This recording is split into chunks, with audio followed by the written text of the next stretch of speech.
din, din, din, din, din, din, din. I da din di di da di da di. I da din di da di da di da di. I da di di da di da di di di di di di di. Good morning, everybody. We are continuing our learning of the Shulchan Aruch. We're starting a new chapter today, chapter 43 in the Kitzur Shulchan Aruch. We've been discussing, what to do during mealtime, and this next section is about the laws of blessings for food that you eat during a meal. And this one always comes up as well. You've sat down for a meal, and then somebody serves something else, or you want something else, and you want to know, did the blessing that I say on the hamotzi, did that cover everything that I'm going to be eating? Or do I need to say a new bracha, a new blessing on this food?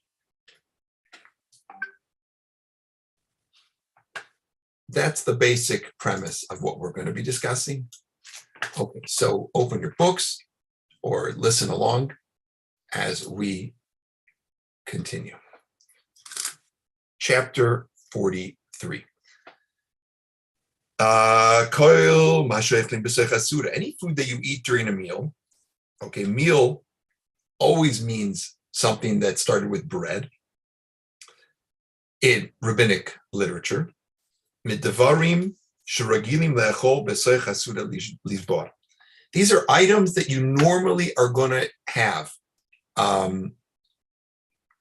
These are the things you're normally going to eat for your meal. So to satisfy your hunger. We'll explain what that means. Okay. So for example, kagon, bas v'dagim, some fish or meat, minei laftim, condiments, daisa, cereal, minei levivos, pancakes. But levivos kind of anything like fried in a pan, like a fried egg or fried up vegetables, or even cheese, any that's all going to be covered under that. Even things that you eat that are not connected with bread, right? That you're not going to place on the bread. Kulam eino tzrichin bracha, loy lifneim v'loy achreim. You don't need to say a bracha before or after them. Shekevan shoichlin with some of these because you're eating these foods to satisfy your hunger. You're hungry. You want to eat them. They're considered part of your suda. They're considered part of the meal already that you're having. Everything that, all these things are subordinate to the bread that you use to start the meal. So, shehu ikar chai adam. And bread is the primary source of life, staff of life. And he's chayadam, literally your sustenance. So the bread is your sustenance. Don't tell this to all the carb avoidance folks. But according to Shulchan Aruch, bread is very important. Now, we need to do a little bit of a caveat here, right? In other words, you have to have eaten enough bread that it constitutes a meal based on bread. What am I talking about? So that you eat a kazayas of bread, an enough amount of a bread, in the time of achilat pras, the time it takes to eat. Literally, it means a half loaf of bread, but you're not going to eat a whole half loaf of bread. But i.e., this is the time of a loaf in the Mishnaic period. These are smaller breads that I guess we're going to buy today. Maybe it'd be more like a large roll. And these would be, depending on the authorities, different amounts of time. And Rav Moshe Feinstein says 3 minutes. So you're eating enough bread to make a kazayas, which would, I think it's like a quarter of a bagel within 3 minutes.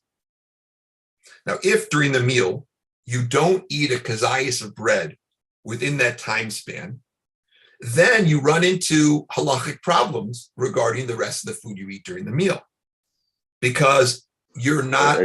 I guess that's why during Pesach you have a strict limit, like how long. It's a little different. It's a little different because for Pesach we're eating the kazayas in order to be yotzei, in order to fulfill the obligation of eating matzah. Okay, yeah. Okay. So right, that's the purpose, is to eat enough to have the mitzvah. Okay. Yeah. Okay. But the amount is the same, and because it constitutes the base requirement of a meal. So we can't just nibble. And I don't really say this to people when they come to my house for a meal, because it's not very, doesn't seem polite. But I cut up challah in a way that everybody who gets a piece of challah, if they eat that piece, they're going to have eaten a kazayas, right? So you never want to chop up challah in the meal and just serve little like crouton sizes, because you're setting people up for a blessing issue, because the crouton is not enough bread to say a birkat hamazon on.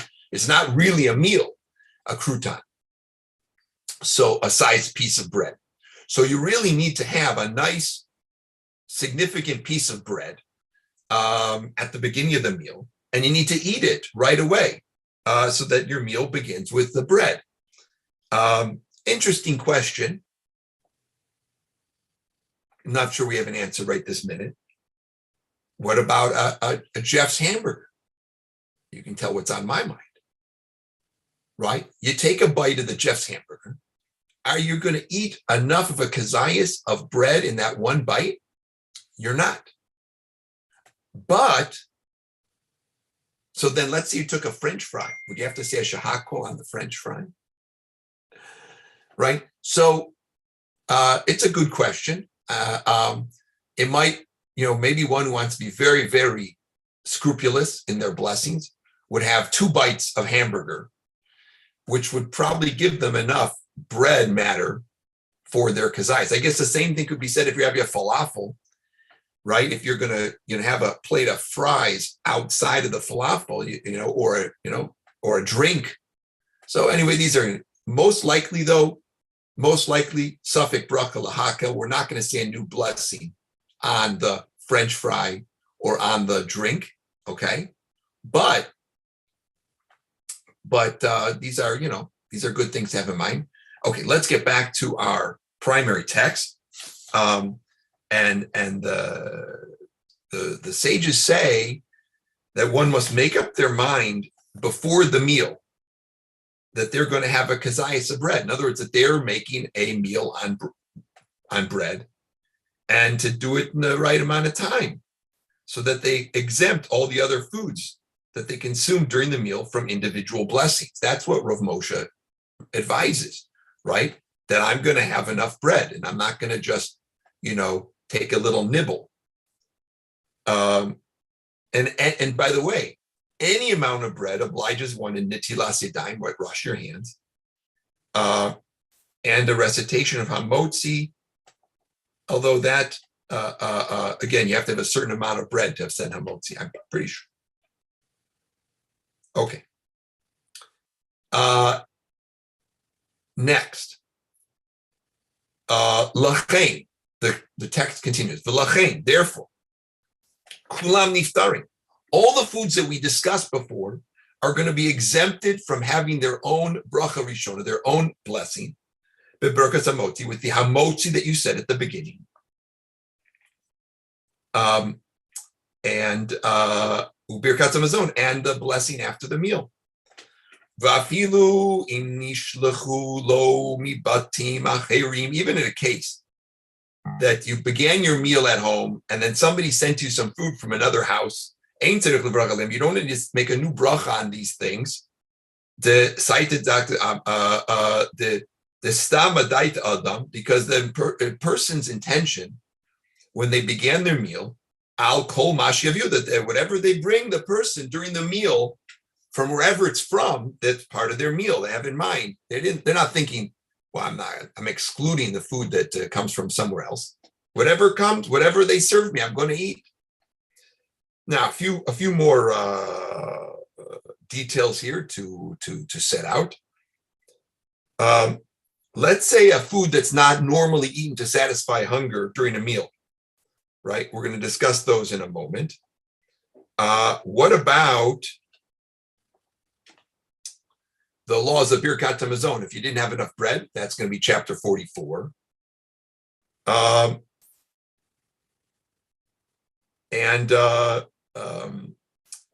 Yeah, that should do it for there. Okay.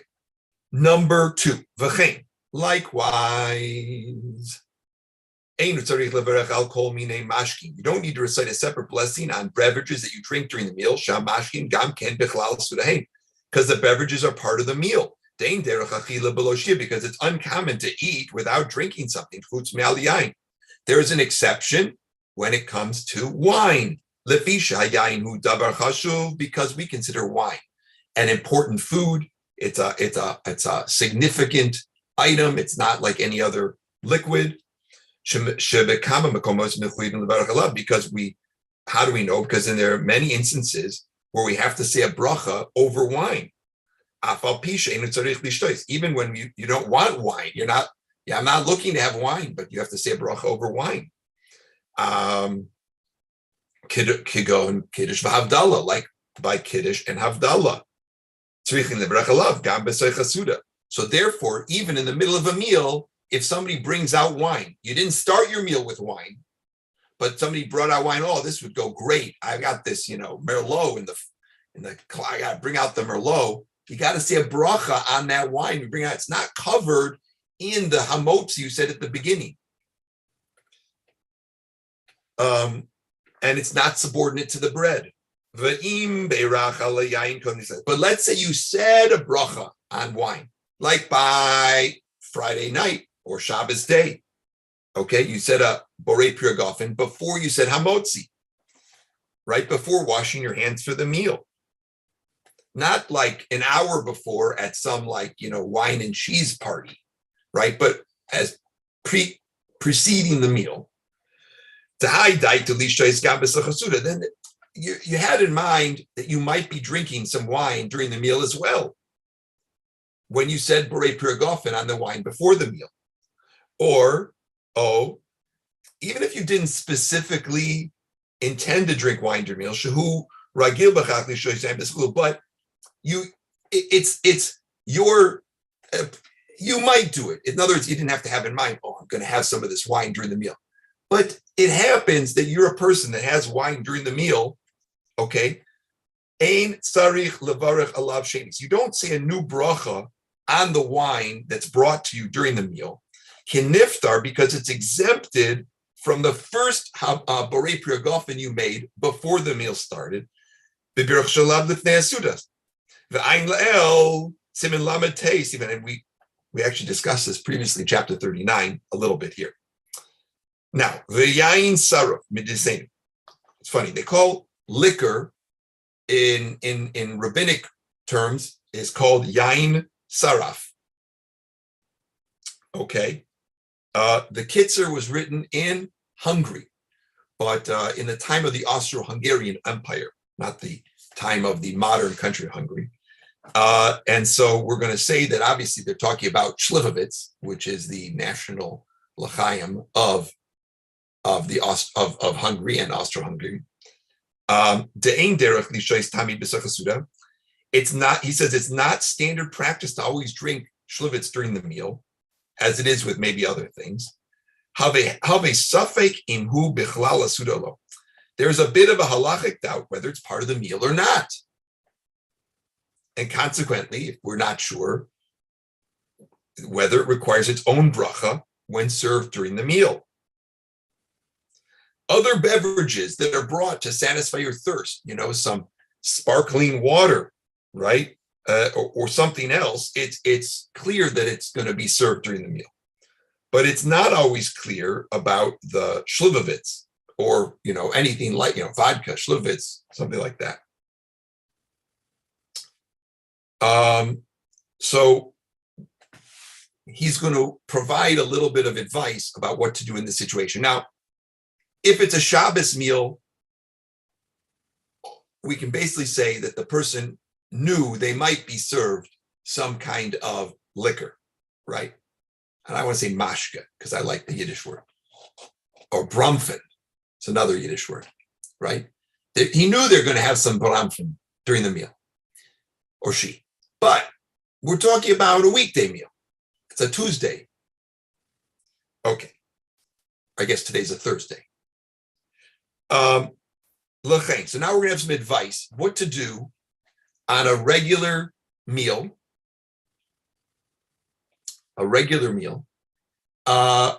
Where you have all of a sudden somebody, maybe you're going to bring out something. So we're going to have some advice here. Okay. If you had planned on having liquor during the meal, it says you should have a little l'chaim before you wash your hands. Okay, and say a shehakol on it. But you just have a little bit, not enough to say a bracha achrona, just a nip, as we say. And then say the bracha rishona on it. And then you're going to have it. You have in mind that you're going to the blessing is going to exempt all the other mashka you're going to have during the meal. If you can leave Torah, you should have in mind, right? What you're going to have later in the meal. But let's say you forgot to have a little nip beforehand. We're going to go over this again as I'm flying through it. And welcome to everybody who's watching live on YouTube. Yevarech mitchila al ksas zucker. We'll go through these details, but first let's get through the text. It says, make a little bracha on some sugar, v'yiftor ala yain tzaref, and have in mind that you're going to discharge the obligation on a bracha rishona of the liquor you're going to have during the meal. Some have a practice to dip some bread into the liquor. Okay, so to avoid the halachic doubt about the bracha on the liquor, so they take some of the hamotzi, they dip it in the and they eat it like that. Some people have reservations about this practice of dipping, not from a culinary perspective, but from a halachic perspective. Whether this actually works. Specifically, machatzitza shekel. Not sure that he likes this technique of dipping your hamotzi into the mashka. From a culinary perspective, I'm aghast that anybody would, sully a good l'chaim by dipping the bread in there. But, who am I to judge other people's practices? Now, again, no one's going to be, not no one, but it's unlikely that any of us are going to be having some sugar before their meal. It's just, you're not going to think like that. So we got to come up with some techniques here, how we're going to proceed. The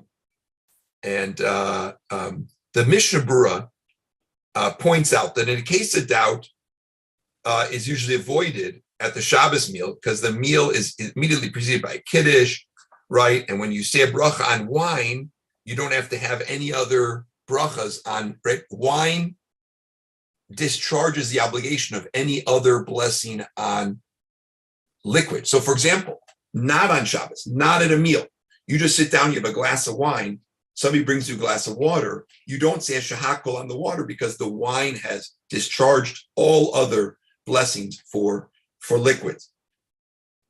So the Mishnah Berurah says, Shabbos is not really an issue because you probably said Borei Pir Gofen on Kiddush, and that discharges all your other things. If you said Kiddush on I love this, you said Kiddush on beer. Now, I haven't gotten that. I say it on Havdalah, Kiddush on beer. But I definitely say Kiddush on whiskey, vodka, shluvitz, which is a shehakol bracha. Okay. So now you've also discharged your bracha. So Shabbos this is easy. Okay. This works out easily on Shabbos, but it's not so simple when it comes to the weekdays. By the way, so the machatzitza shekel who discusses this issue of dipping your hamotzi in the mashka. He says that there are halacha authorities who maintain that when eating something that has no connection to the meal, you've got to say a bracha, even if you eat it with bread, right? In other words, it might not have anything to do with the meal, so it needs its own bracha. Even according to those who hold that in this case the liquor is subordinate, dipping the bread into the liquor would exempt the liquor only if he dips it at the beginning of eating and at the end. In other words, it's part of the way he's eating the mashka. Okay, so his advice is to have a little sip of water or something like that before the meal. A sip of mashka. So again, this case, this secondary issue that we're dealing with, is really only in a case where you might have a l'chaim during the meal, right? Otherwise, were any other drink that they're going to bring you during the meal is going to be covered by that hamotzi. Okay. If anybody has any questions, feel free to send them in. Feel free to put them in the notes, and we will continue. Please God, the Shulchan Aruch class will begin again Monday, and if you're tuning in, join us for Sfas Emes. Please God tomorrow on the Parsha. Everybody have an awesome